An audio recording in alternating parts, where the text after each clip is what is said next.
السلام علیکم، آپ دیکھ رہے ہیں اردو اسٹور۔ ہمارے چینل کو سبسکرائب کر لیجئے اور بیل آئیکن کو پریس کر لیجئے تاکہ ہماری ہر نیو آنے والی ویڈیو کی نوٹیفیکیشن آپ کو وقت پر مل سکے۔ شکریہ۔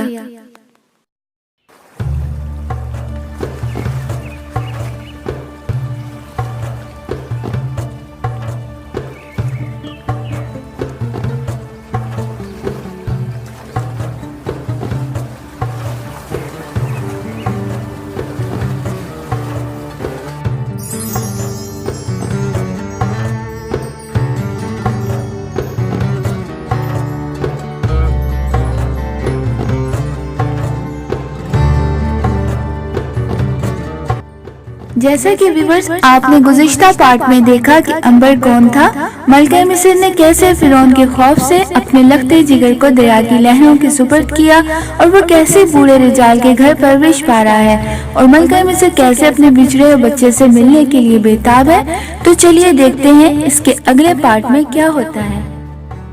محل میں آ کر ملکہ مصر نفریتی اپنے بچے کے لیے اداس ہو گئی۔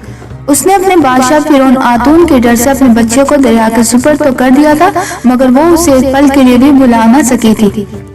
اس ننھی سی جان کو چھوٹی سی کشتی میں سوار کرا کر دریا میں بہا دینے کا مقصد یہی تھا کہ وہ کسی ماہی گیر کے ہاتھ لگ جائے اور اسی کے گھر میں پرورش پائے۔ اگر رب عظیم کو منظور ہوا تو کبھی نہ کبھی تو ماں کو اس کا بچھڑا ہوا بچہ مل ہی جائے گا۔ ظالم اور سنگ دل فرعون کے خوف سے ملکہ کھل کر تو اپنے بچے کی تلاش نہ کر سکتی تھی، لیکن اندر ہی اندر وہ اس طور میں رہتی کہ کہیں سے اسے اپنے بچے کی خبر مل جائے۔ 14 برس گزر گئے تھے اور ملکہ نفریتی اپنے بچھڑے ہوئے جگر کے ٹکڑے کے لیے سلگ رہی تھی۔ بھلا کون ایسی ماں ہے جو اپنے بچے کو بھلا دے؟ مرے ہوئے پر صبر آ جاتا ہے، مگر اپنے ہاتھ سے جدا کیے ہوئے بچے کو کون بھلا سکتا ہے؟ ملکہ نفریتی کو امید تھی کہ ایک نہ ایک دن اس کا بیٹا اسے ضرور مل جائے گا۔ اس کے رازدار صرف اس کی ملازمہ شارمین تھی۔